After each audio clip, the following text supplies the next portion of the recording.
আসসালামু আলাইকুম। গত ক্লাসে আমরা বিভিন্ন সিম্বল দেখেছিলাম যে একটা এন্টিটি রিলেশনশিপ ডায়াগ্রাম আঁকতে গেলে কী কী সিম্বল আমাদের জানতে হবে। রিলেশনশিপ কি? রিলেশনশিপ হচ্ছে একটা টেবিলের সাথে আরেকটা টেবিলের যে রিলেশন, কী ধরনের রিলেশন দ্বারা একটা টেবিল আরেকটা টেবিলের সাথে সম্পর্কযুক্ত, সেই রিলেশনশিপটাকে প্রকাশ করতে এই রিলেশনশিপ এন্টিটি ব্যবহার করা হয়। অ্যাট্রিবিউট হচ্ছে ডেটা ভ্যালু, এই ডেটা ভ্যালুগুলোকেই বলা হচ্ছে অ্যাট্রিবিউট। আর মাল্টিভ্যালুড অ্যাট্রিবিউট হচ্ছে একটা সেলের মধ্যে দুইটা ডেটা ভ্যালু থাকতে পারে। যেমন হচ্ছে কারো যদি সেল দুইটা নাম্বার দেওয়া থাকে, সেই ক্ষেত্রে সেই অ্যাট্রিবিউটটা হচ্ছে মাল্টিভ্যালুড অ্যাট্রিবিউট। আর ডেরাইভড অ্যাট্রিবিউট হচ্ছে সাপোজ ডেট অফ বার্থ দেওয়া, এই ডেট অফ বার্থ দেওয়া থাকলে আমরা এইচ নিজেরাই ক্যালকুলেট করে বের করতে পারবো, কিন্তু আমরা যদি সেই ক্ষেত্রে এইচ এই এন্টিটিটা না লিখি আমাদের কিন্তু তেমন কোনো সমস্যা হবে না, কারণ আমরা ডেট অফ বার্থ থেকে এইচটা বের করতে পারবো। সো আমরা ধরে নিলাম বা বোঝা যাচ্ছে যে এইচটা এখানে অপশনাল। সো এইচটা হচ্ছে আমার ডেরাইভড অ্যাট্রিবিউট, মানে এটা লিখলেও হবে, না লিখলেও কোনো সমস্যা নেই। আমরা আগের পড়াটা আরেকবার রিভাইজ দিয়ে নিলাম। আমাদের কথা ছিল যে নেক্সট ক্লাসে আমরা এন্টিটি রিলেশনশিপ ডায়াগ্রামটা কিভাবে আঁকবো সেটা দেখাবো। আজকে আমি একটা স্কুলের জন্য এন্টিটি রিলেশনশিপ ডায়াগ্রামটা তোমাদের এঁকে দেখাবো। আমরা এই টেবিলটা ফলো করব এখন এন্টিটি রিলেশনশিপ ডায়াগ্রামটা আঁকার জন্য। এইখানে আমার তিনটা টেবিল আছে, একটা স্টুডেন্ট, একটা টিচার, একটা হচ্ছে ব্রাঞ্চ কোঅর্ডিনেশন। একটা স্কুলে সাধারণত স্টুডেন্ট থাকে, টিচার থাকে, ব্রাঞ্চ কোঅর্ডিনেশন থাকে, তারপরে ক্লিনার থাকে, আয়া থাকে, সিকিউরিটি গার্ড থাকে, ক্যান্টিন থাকে, অ্যাকাউন্টস থাকে, বা অনেক কিছু থাকে। সো আমরা এত কিছু না দেখে বেসিক তিনটা টেবিল দ্বারা আমি এন্টিটি রিলেশনশিপ ডায়াগ্রামটা তোমাদের এঁকে দেখাবো। প্রথম আমি স্টুডেন্ট টেবিলের জন্য এন্টিটি আঁকলাম। আমার স্টুডেন্ট টেবিলের স্টুডেন্ট এটা কিন্তু একটা এন্টিটি, এই যে স্টুডেন্ট এটা একটা এন্টিটি, ব্যাচ কোঅর্ডিনেশন এটা একটা এন্টিটি, টিচার এটা একটা এন্টিটি। এখন স্টুডেন্ট টেবিলে স্টুডেন্ট হচ্ছে একটা এন্টিটি। স্টুডেন্টের মধ্যে আমার কি কি অ্যাট্রিবিউট আছে? এখানে name, roll, class, date of birth, age, sell.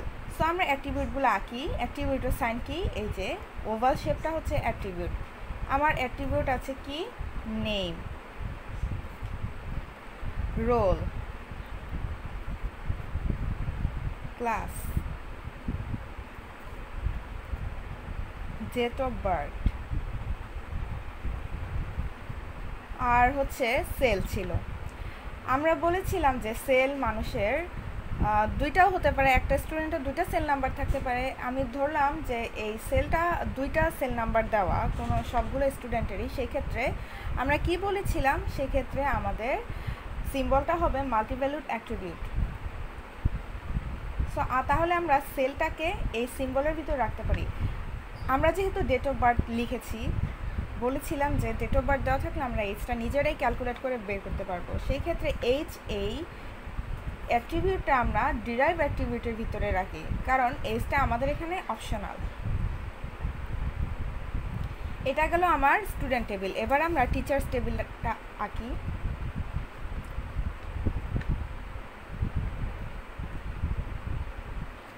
Teacher টেবিলের মধ্যে অ্যাট্রিবিউট হচ্ছে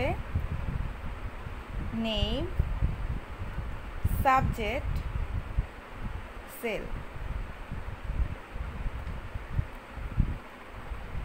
এরপরে আমরা ব্যাচ কোঅর্ডিনেশন টেবিলটার এন্টিটি ড্র করি, এন্টিটি অ্যান্ড অ্যাট্রিবিউট।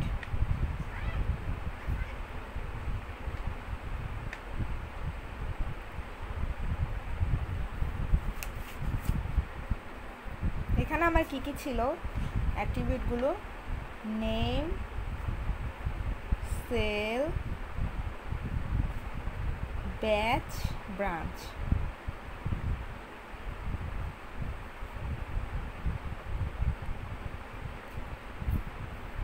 আমাদের ইয়ার ডায়াগ্রামটা বেসিক্যালি হচ্ছে আমরা একটা টেবিলের সাথে আরেকটা টেবিল কিভাবে সম্পর্কযুক্ত সেই রিলেশনশিপটা আমরা এখানে ড্র করে দেখাবো। একটা স্টুডেন্টের সাথে একটা টিচারের কী ধরনের সম্পর্ক থাকতে পারে? একটা স্টুডেন্টের সাথে একটা টিচারের টিচিং সম্পর্ক থাকতে পারে, কিভাবে স্টুডেন্ট টিচারের কাছে পড়বে এবং টিচার স্টুডেন্টকে পড়াবে। সো স্টুডেন্ট আর টিচারের মাঝে যে সম্পর্ক সেটা হচ্ছে আমরা একটা নাম দিতে পারি, সেই নামটা হচ্ছে টিচিং। আমরা কি বলেছিলাম যে কোনো কিছু রিলেশনশিপ প্রকাশ করার জন্য আমরা এই ডায়মন্ড শেপ সিম্বলটা ইউজ করব। এখন এই রিলেশনশিপের নাম হচ্ছে টিচিং।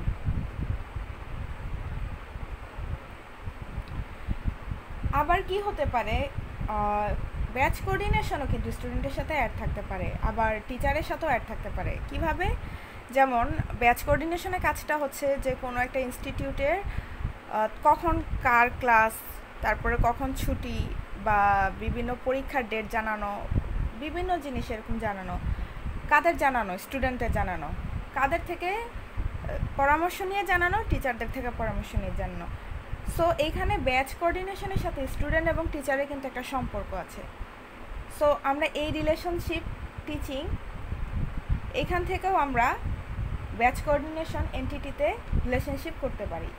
এই রিলেশনশিপটার নাম হচ্ছে ব্যাচ কোঅর্ডিনেশন।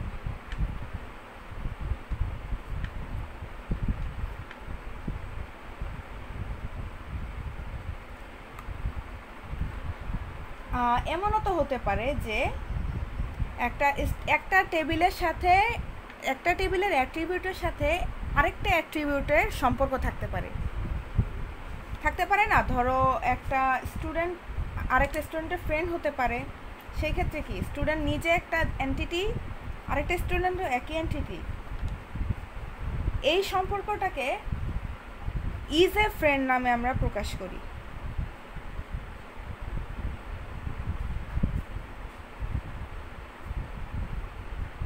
একটা টেবিল কিন্তু নিজেই ওই টেবিলের সাথেই অপর একটা অ্যাট্রিবিউটের মাধ্যমে রিলেশনশিপ করতে পারে। সো আমরা ইয়ার ডায়াগ্রাম সম্পর্কে মোটামুটি ধারণা ক্লিয়ার করলাম। এখন আমরা পড়ব ডিগ্রি অফ রিলেশনশিপ। 3 ধরনের ডিগ্রি থাকতে পারে। রিলেশনশিপটা সাধারণত 3টা ডিগ্রি হতে পারে। একটা হচ্ছে 1 ডিগ্রি, 2 ডিগ্রি, 3 ডিগ্রি। এই 1 ডিগ্রিকে আমরা বলি ইউনারি রিলেশনশিপ বা 1 ডিগ্রি রিলেশনশিপ।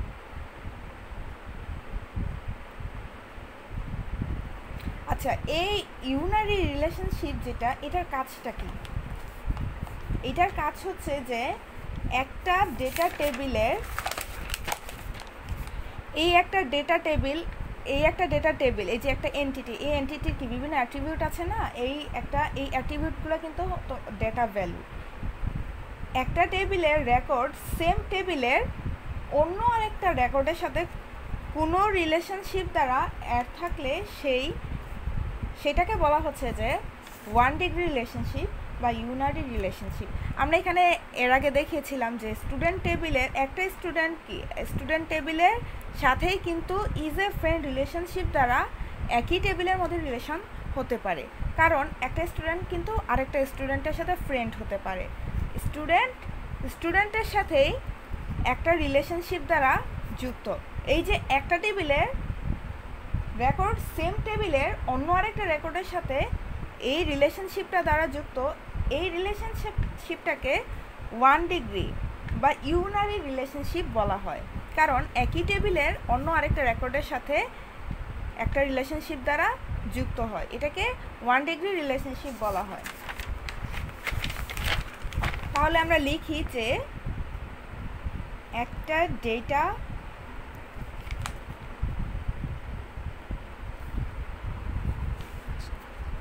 টেবিলের রেকর্ড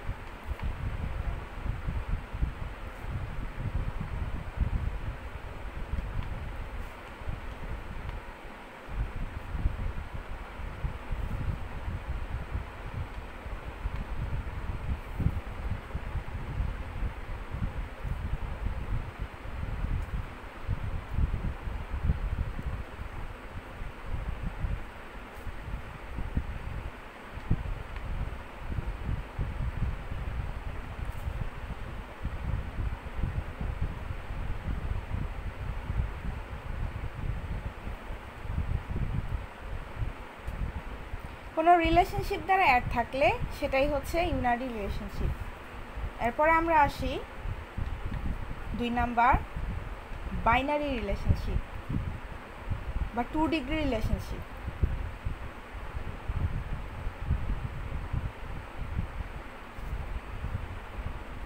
2 ডিগ্রি বলা হয় বাইনারি রিলেশনশিপ।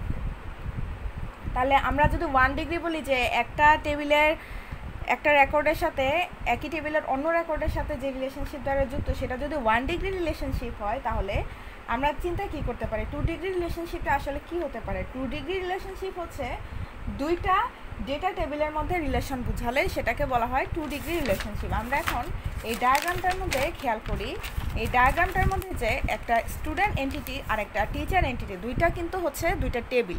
এই স্টুডেন্টের সাথে টিচার কি একটা রিলেশনশিপ দ্বারা অ্যাড ছিল না, যেমন টিচিং, এই রিলেশনশিপটা দ্বারা টিচার টেবিলের সাথে স্টুডেন্ট টেবিলের কিন্তু একটা সম্পর্ক ছিল। এই যে একটা টেবিলের সাথে আরেকটা টেবিলের যে সম্পর্ক, সেই সম্পর্কটাকে আমরা 2 ডিগ্রি রিলেশনশিপ বলি। 2 ডিগ্রি মানে হচ্ছে যে দুইটা টেবিল যদি দুইটা ডেটা টেবিলের মধ্যে যে রিলেশনশিপটা থাকে সেটাই হচ্ছে 2 ডিগ্রি রিলেশনশিপ। তো এটাকে আমরা 2 ডিগ্রি রিলেশনশিপ বলতে পারি বা ভাবতে পারি।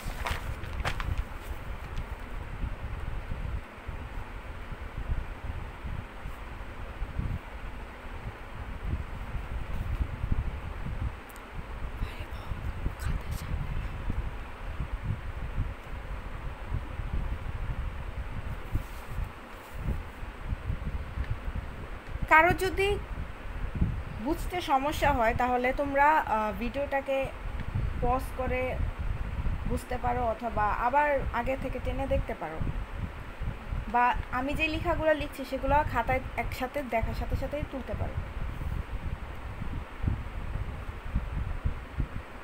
এবার আমরা আসি টার্নারি রিলেশনশিপ বা 3 ডিগ্রি রিলেশনশিপ।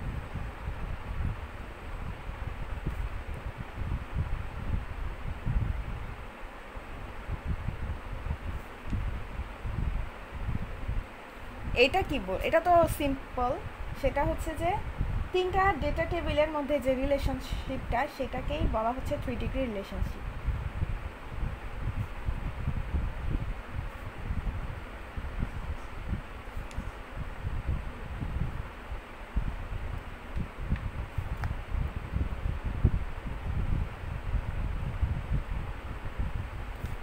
আমরা একটা উদাহরণে যাই। আমার 3টা ডেটা টেবিল কি, এখানে স্টুডেন্ট একটা টেবিল, টিচার একটা টেবিল, ব্যাচ কোঅর্ডিনেশন একটা টেবিল, এই তিনটার সাথেই কিন্তু এই একটা রিলেশনশিপ দ্বারা যুক্ত। সো এই রিলেশনশিপটা এই যে 3টা টেবিলের সাথে যুক্ত এটাই হচ্ছে 3 ডিগ্রি রিলেশনশিপ।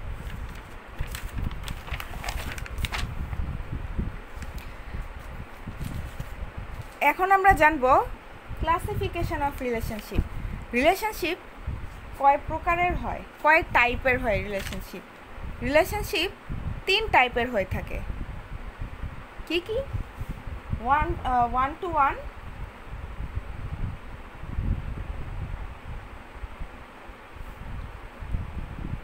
1 to many,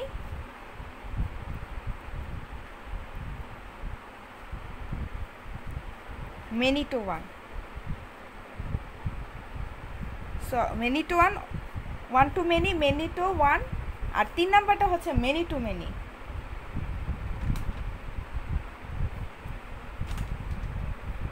এই 1 to 1, 1 to many অথবা many to 1 and many to many এইসব এইসব যে টাইপস অফ রিলেশনশিপ, এই রিলেশনশিপগুলো দ্বারা আসলে কি বোঝায় সেটা আমরা এখন আলোচনা করব। তো ফার্স্টে আসি আমরা হচ্ছে 1 to 1 রিলেশনশিপ দ্বারা কি বোঝায়। 1 to 1 রিলেশনশিপ হচ্ছে প্রথম টেবিলের একটা ডেটার সাথে পরের টেবিলের একটা ডেটার যে রিলেশনশিপ সেটা হচ্ছে 1 to 1 রিলেশনশিপ। তাহলে আমরা সংজ্ঞাটা লিখে ফেলি।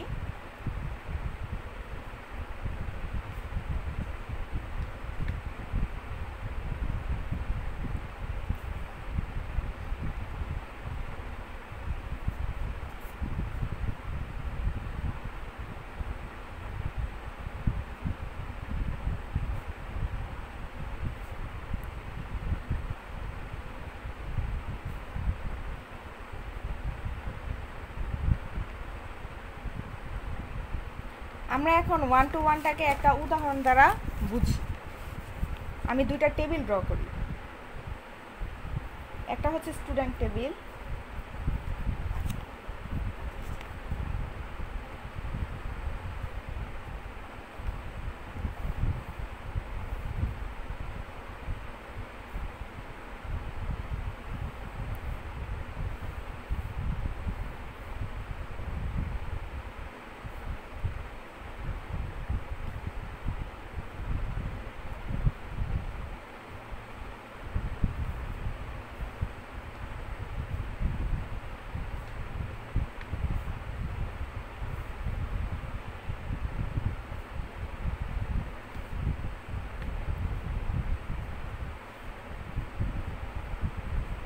সাপোজ এখানে ডেটা আছে,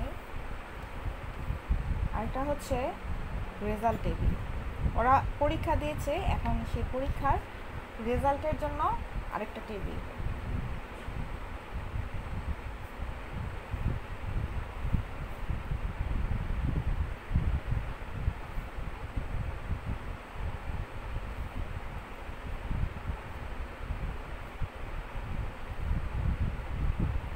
প্রত্যেক রোলধারী স্টুডেন্টের জন্য প্রত্যেকের গ্রেড এই রেজাল্ট টেবিলের মধ্যে দেওয়া থাকবে। রোল 1 A+ পেলো, ধরলাম রোল 2 ফেল করলো, রোল 3 পরীক্ষাই দেয় নাই, সে হচ্ছে অ্যাবসেন্ট, এবং রোল 4 সে 10-এ পাস করলো, সে D পেলো। তাহলে এই একটা টেবিল স্টুডেন্ট টেবিলের সাথে এই যে রেজাল্ট টেবিলের যে একটা রিলেশন, মানে কি এক রোলধারী স্টুডেন্ট A+ পেলো, মানে এই এক রোলধারী স্টুডেন্ট কার ডেটা ভ্যালু, স্টুডেন্ট টেবিলের ডেটা ভ্যালু, আর সে রেজাল্ট টেবিলের সাথে কিভাবে সম্পর্কযুক্ত, সে এই গ্রেডের মাধ্যমে সম্পর্কযুক্ত, সে পরীক্ষায় A+ পেল। তাহলে স্টুডেন্ট টেবিলের সাথে রেজাল্ট টেবিল একটা সম্পর্ক আছে, সেটা হচ্ছে কি গ্রেড, সে কত গ্রেড পেল। রোল 1 পেল A+, রোল 1-এর সাথে গ্রেডের এই যে একটা সম্পর্ক, এটাই হচ্ছে 1 to 1 সম্পর্ক, মানে একটা টেবিলের একটা ডেটার সাথে আরেকটা টেবিলে আরেকটা ডেটার যে সম্পর্ক, সেটাই হচ্ছে 1 to 1। রোল 2, এই যে রোল 2 ও করলো ফেল, রোল 2-এর রেকর্ড আছে স্টুডেন্ট টেবিলে, কিন্তু রোল 2-এর যেই গ্রেড সেটা রেজাল্ট টেবিলের মধ্যে আছে। রোল 3 ও পরীক্ষাই দেয় নাই, রোল 4 10-এ পাস করলো। আমরা এই এক্সাম্পল থেকে দেখতে পারি যে একটা টেবিলের একটা ডেটা ভ্যালুর সাথে অন্য একটা টেবিলের একটা ডেটা ভ্যালুর যে সম্পর্ক, সেটাই হচ্ছে 1 to 1 সম্পর্ক। এইবার আমরা আসি 1 to many। 1 to many জিনিসটা কি, একটা টেবিলের একটা ডেটার সাথে পরের টেবিলের একাধিক ডেটার যে সম্পর্ক।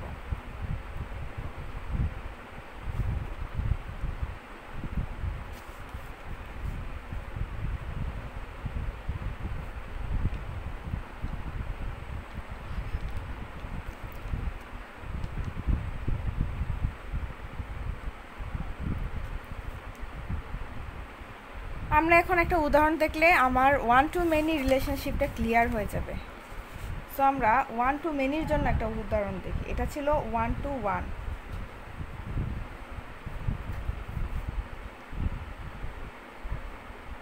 ওয়ান টু মেনিতে আসে এবার।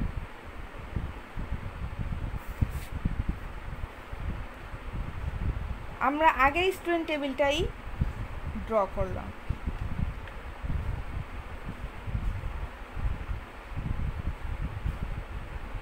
ধরলাম A B C তিনটা স্টুডেন্টের রেকর্ড রাখলাম এখানে। এটা অ্যাড্রেস ধরলাম, এটা রোল, এটা নেম। আরেকটা টেবিল, সেটাও কিন্তু রেজাল্ট টেবিল। আমরা 1 to 1 রিলেশনশিপে শুধু গ্রেডগুলা রেজাল্ট টেবিলে দেখেছিলাম, কিন্তু আমরা এই রেজাল্ট টেবিলটাতে গ্রেডের পাশাপাশি দেখব যে কোন সাবজেক্টে স্টুডেন্ট কি গ্রেড পেয়েছে। ধরলাম আমার 2টা সাবজেক্টের রেজাল্ট প্রকাশিত হলো, সেই ক্ষেত্রে আমার টেবিলটা হবে এরকম।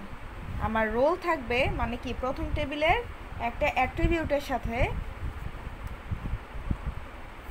এটা সাবজেক্ট, আর সাবজেক্টে কি গ্রেড পেয়েছে সেটা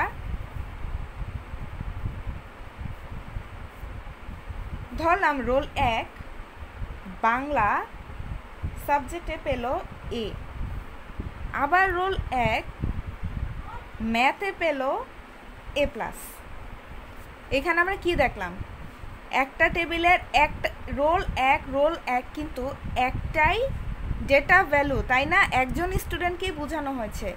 সো রোল 1 কী করলো, সে দুইটা অ্যাট্রিবিউটের সাথে কিন্তু সম্পর্কযুক্ত, এখানে বাংলার সাথে সম্পর্কযুক্ত, ম্যাথের সাথেও সম্পর্কযুক্ত, এবং এখানে প্রত্যেকটার গ্রেড দেওয়া আছে। তাহলে আমরা ওয়ান টু মেনি সংজ্ঞাটা কি বলেছিলাম, যে প্রথম টেবিলের একটা ডেটার সাথে পরের টেবিলের একাধিক ডেটার যেই সম্পর্ক, একটা স্টুডেন্টই কিন্তু বাংলাতে গ্রেড প্রকাশ করা হয়েছে, আবার ম্যাথেও একই স্টুডেন্টেরই গ্রেড এখানে দেওয়া আছে। সো একটা টেবিলের একটা ভ্যালু একটা স্টুডেন্টের সাথে কিন্তু আমার এই বাংলা, আরেকটা টেবিলের বাংলা, রেজাল্ট টেবিলের বাংলা এবং ম্যাথ, দুইটা অ্যাট্রিবিউট কিন্তু আমার সম্পর্কযুক্ত। সো এই ক্ষেত্রে রিলেশনশিপটার নাম হচ্ছে ওয়ান টু মেনি রিলেশনশিপ। আমরা যদি আরেকটু যাই, ধরলাম রোল 2 এর ক্ষেত্রে আমরা যদি টেবিলের ডেটা ভ্যালুগুলো লিখি, রোল 2 বাংলা সাবজেক্টে পেল ডি, রোল 2 আবার ম্যাথসে পেল এ। সো আমরা কি দেখলাম, রোল 2 কিন্তু একটাই পার্সন, এই একটা পার্সন, বাংলা একটা অ্যাট্রিবিউট, ম্যাথ আরেকটা অ্যাট্রিবিউট, একটা পার্সন, একটা টেবিলের একটা পার্সন কিন্তু আরেকটা টেবিলের দুইটা অ্যাট্রিবিউটের সাথে যুক্ত।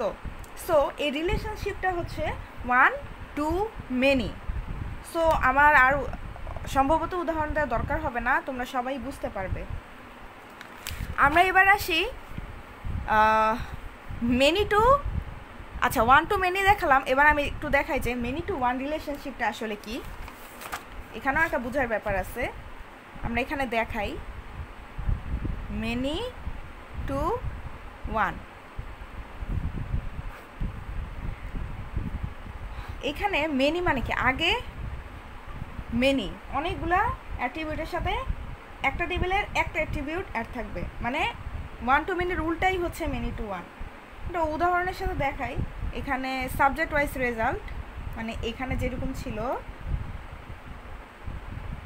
সাবজেক্ট ওয়াইজ রেজাল্ট, এখানেও সাবজেক্ট ওয়াইজ রেজাল্ট।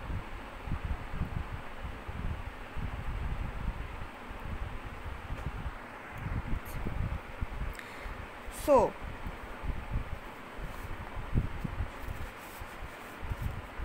এখানে আমার রোল,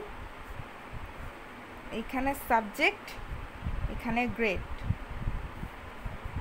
আমি এই টেবিলটাই এখানে আঁকতেছি, রোল 1 রোল 1।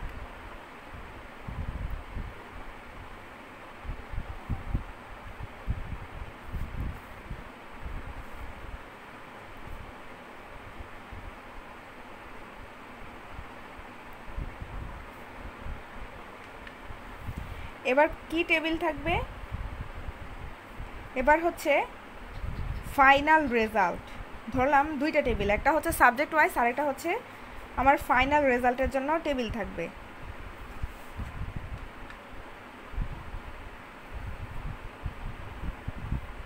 এইখানে আমার রোল আর গ্রেড থাকবে। রোল 1 পুরা রেজাল্টে গ্রেড করলো বি প্লাস, যেহেতু এটা ফাইনাল রেজাল্টের টেবিল, আর রোল 2 পুরা রেজাল্টে গ্রেড করলো বি। আমরা এখানে কি দেখতেছি, অনেকগুলো, মানে দুইটা, একটা স্টুডেন্ট বাংলায় পেলো এ, একটা স্টুডেন্ট ওই এক রোলধারী স্টুডেন্টই আবার ম্যাথে পেলো এ প্লাস। সো এই এক রোলধারী স্টুডেন্টের ফুল গ্রেডটা কি আসলো, মানে ফুল ফাইনাল এই দুইটা সাবজেক্ট মিলিয়ে রেজাল্ট আসলো, সাপোজ ধরলাম বি প্লাস আসলো। তো এইখানে কি হয়েছে, এখানে ওয়ান টু মেনির উল্টা হয়েছে না। ওয়ান টু মেনিতে কী ছিল, একটা ডেটা ভ্যালুর সাথে একাধিক, আরেকটা টেবিলের একাধিক ডেটা ভ্যালু যুক্ত, আর এখানে একাধিক ডেটা ভ্যালু, এক টেবিলের একাধিক ডেটা ভ্যালুর সাথে আরেকটা টেবিলে শুধুমাত্র একটা ডেটা ভ্যালু যুক্ত। সেম রোল 2 এর ক্ষেত্রেও, রোল 2 কিন্তু একই পার্সন, শুধু ওর সাবজেক্টটা ভিন্ন। ওর বাংলা একটা অ্যাট্রিবিউট, রোল 2 পার্সন একই, ম্যাথ হচ্ছে আরেকটা অ্যাট্রিবিউট। সো দুইটা অ্যাট্রিবিউটের সাথে এই রোল 2 এর কিন্তু ফুল ফাইনাল রেজাল্টটা এখানে সম্পর্কযুক্ত। তার মানে একটা টেবিলের দুইটা অ্যাট্রিবিউটের সাথে আরেকটা টেবিলের একটা অ্যাট্রিবিউটের যে সম্পর্ক সেটাই হচ্ছে মেনি টু ওয়ান। অনেক মেনি, এখানে দুইটা মানে কি মেনি বুঝাইছে, আর এখানে একটা, দ্যাট মিনস এটা ওয়ান বুঝাইছে। সো এটা হচ্ছে মেনি টু ওয়ান রিলেশনশিপ, আর এটা হচ্ছে ওয়ান টু মেনি রিলেশনশিপ। এবার আমরা আসি মেনি টু মেনি রিলেশনশিপে। এখন আমরা দেখব many two many relationship. Many two many কি হচ্ছে তোমার অনেকগুলো রিলেশনশিপের সাথে অনেকগুলো রিলেশনশিপ, মানে একাধিক রিলেশনশিপের সাথে একাধিক রিলেশনশিপ। এই মেনি টু মেনি রিলেশনশিপটা আমরা যদি one to one, one to many, many to one রিলেশনশিপের মতো চিন্তা করতে চাই তাহলে সেটা খুব জটিল একটা প্রসেস হয়ে যায়। এই জন্য মেনি টু মেনি রিলেশনশিপের জন্য আমাদের একটা ইনডিরেক্ট পদ্ধতি ফলো করতে হয়। এই ইনডিরেক্ট পদ্ধতিটা একটা জাংশন টেবিলের মাধ্যমে প্রকাশ করা হয়। কি টেবিল? Junction table. এই জাংশন টেবিলটা কি সেটা আমি একটু পরে দেখাচ্ছি।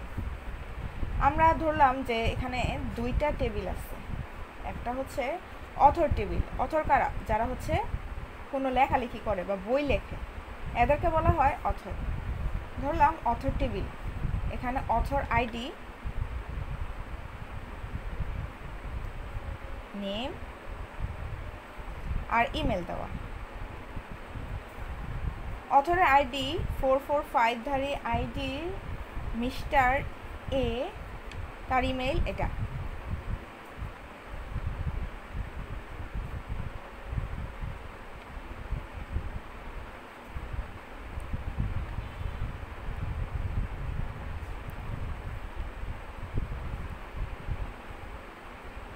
এখানে আরও ধরলাম শত শত ডেটা ভ্যালু আছে, আমি 3টা দিয়ে উদাহরণ দিচ্ছি। এখানে আরেকটা টেবিল আছে, সেটা হচ্ছে বুক টেবিল, মানে কে কোন বইটা লিখছে, কোন অথর কোন বইটা লিখছে সেইটা রেকর্ড এই বুক টেবিলের মধ্যে আছে।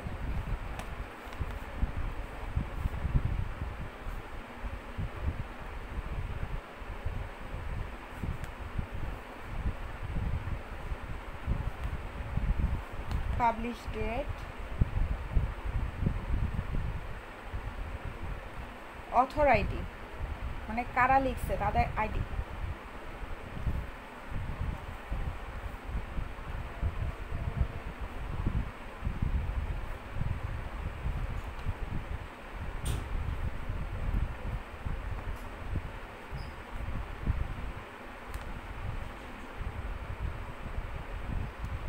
এই 145 আইডিধারী বুকটা ধরলাম, 445 অথর আইডি যার সেই অথরটা লিখছে।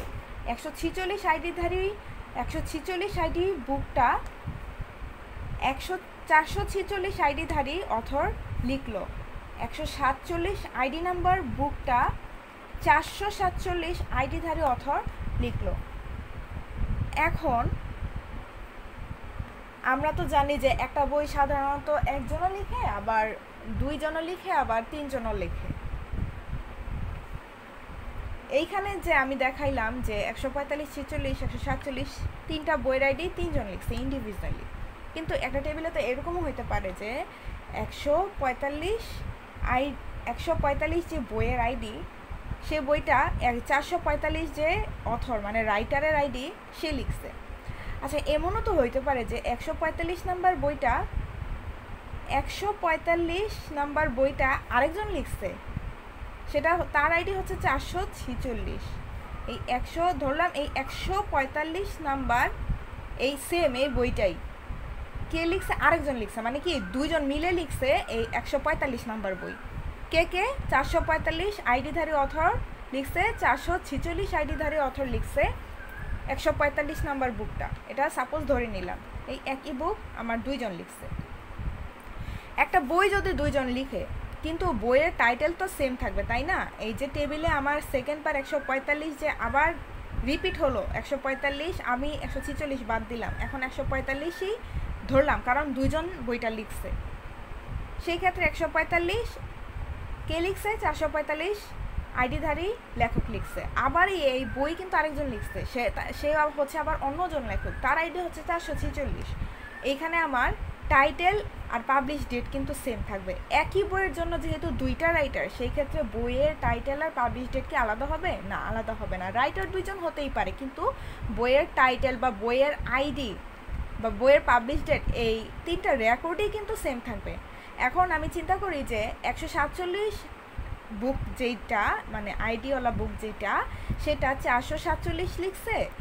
আবার হচ্ছে 147 নাম্বার বইটা 448 নাম্বার আইডিওয়ালা অথর লিখছে। আবার একই বই তিনজন মিলে লিখছে, 449 হচ্ছে তার আইডি। একটা বই তো তিনজনও লিখতে পারে, তাই না? এখন এই 147-এর যে টাইটেল পাবলিশ ডেট এই পরের রোতে কিন্তু সেম এটাই রিপিট হয়েছে। আবার 147 আইডি, তার টাইটেল, তার পাবলিশ ডেট সেম। আবার থার্ড নাম্বার রোতে কিন্তু আবার একই ডেটা কিন্তু রিপিট হয়েছে, কিন্তু অথর আইডি হচ্ছে ভিন্ন, কারণ অনেকজন অথর মিলে একটা বই লিখছে। আবার এমনও তো হইতে পারে যে একটা বই দুইজন মিলে লিখছে, কিন্তু দুইটা বই একজনই লিখছে, হতে পারে না? এখন 148 ধারী যে বই আর 149 আইডি ধারী যেই বই, মানে দুইটা বইয়ের আইডি, এখানে দুইটা বইয়ের টাইটেল দুই রকম, পাবলিশ ডেটও দুই রকম, কিন্তু 450 নাম্বার যেই লেখক সেই এই দুইটা বই লিখছে। এখানেও কিন্তু ওই অথরের আইডিটা রিপিট হয়েছে। তো আমার এখানে কি হচ্ছে, টেবিলটা তো অনেক, এখানে তো আমি মাত্র 1 2 3 4টা রেকর্ড দিচ্ছি। এখানে কি শুধু 4টা রেকর্ড থাকবে? আরও রেকর্ডও তো থাকতে পারে, 10টা রেকর্ডও থাকতে পারে। এখন যদি বারবার এইভাবে রিপিট হতে থাকে যে একটা বই দুইজন মিলে লিখছে, তিনজন মিলে লিখছে, অথবা দুইটা বই একজনই লিখছে, বা তিনটা বই একজনই লিখছে, এরকম যদি বারবার রিপিট হতে থাকে, সেই ক্ষেত্রে আমার যে স্টোরেজ মেমোরিতে যে জায়গা, সেই জায়গাটা পুরা দখল হয়ে যায়। মানে এখানে শুধু স্টোরেজ ফিল আপ হয়ে যায়। আবার অনেক সময় দেখা যায় যে এই যে সেম ডেটাগুলা একই বইয়ের জন্য, একটা বই যেহেতু দুইজন লিখছে, তো দুইবার করে কিন্তু এখানে আসছে 145, তার টাইটেল, তার পাবলিশ ডেট দুইবার করে আসছে, কিন্তু শুধু অথর আইডি দুইজনের। তো এখানে আমার কি বারবার পুনরাবৃত্তি হচ্ছে না ডেটার, এই ক্ষেত্রে কি হচ্ছে, রিডান্ডেন্সি হচ্ছে, মানে হচ্ছে ডেটা পুনরাবৃত্তি হচ্ছে, এবং এখানে স্টোরেজের পরিমাণও আমার বেশি লাগতেছে। কিন্তু আমাদের মেইন টার্গেটই হচ্ছে যে আমার ডেটার যেন কোনো পুনরাবৃত্তি না হয়, এবং আমার মেমোরিতে যেন স্টোরেজ একই ডাটা দিয়ে ফিল আপ না থাকে। আমার স্টোরেজে আমি যত কম সংখ্যক স্টোরেজের মধ্যে ডেটাটা ঠিকমতো সাজাতে পারবো, সেটাই হচ্ছে আমাদের টার্গেট। সো এই জন্য আমরা কি করি, এই মেনি টু মেনি রিলেশনশিপের জন্য আমরা জাংশন টেবিলটা ইউজ করি। এখন এই জাংশন টেবিলটা হচ্ছে আরেকটা টেবিল। এই ক্ষেত্রে কি হয়, অথর বুক টেবিল, মানে দুইটা টেবিল থেকে 3 নাম্বার টেবিলটা জেনারেট হয়েছে, এটাই হচ্ছে জাংশন টেবিল।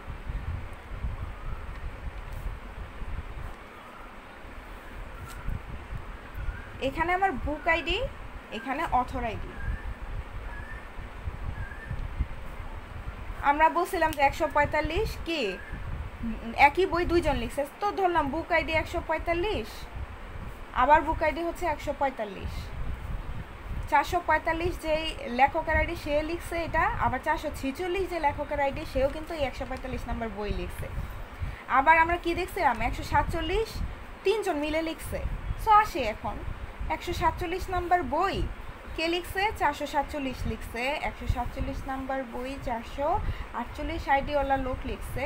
আবার এই একই বই 449 আইডিওয়ালা লোক লিখছে।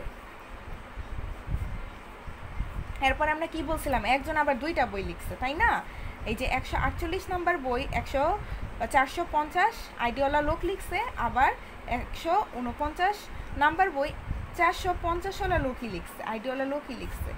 সো এইখানে এই থার্ড নাম্বার টেবিলে কি দেখা যাচ্ছে, আমার শুধু অথর আইডি আর বুক আইডি এই দুইটা আইডি কিন্তু আমরা দেখলে বুঝতে পারতেছি যে একটা বই কতজন লিখছে বা কতজন মিলে একটা বই লিখছে বা একজনই কয়টা বই লিখছে।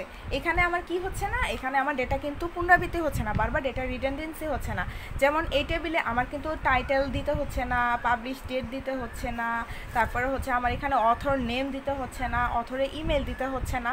আমরা যদি এই দুইটা বুক আইডি এবং অথর আইডি এই দুইটা ডেটা যদি এই জাংশন টেবিলে লিখি, সেই ক্ষেত্রে আমার যেমন স্টোরেজও অনেক বাঁচলো, কারণ এখানে এত রেকর্ড আমাকে এই জায়গার মধ্যে লিখতে হচ্ছে না, এইখানেরও এত রেকর্ড আমাকে এই টেবিলে লিখতে হচ্ছে না।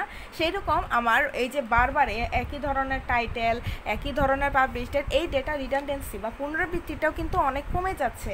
তো এখানে আমার ডেটাবেসে অনেক জায়গা সেভ করতেছে, যেটা আমাদের মেইন টার্গেট ডেটাবেস ম্যানেজমেন্ট সিস্টেমে। সো মেনি টু মেনি টেবিলে কেন যে থার্ড টেবিল, যেটাকে বলা হচ্ছে জাংশন টেবিল, ইউজ করা হয়, সেটা আশা করি সবাই তোমরা বুঝতে পেরেছো।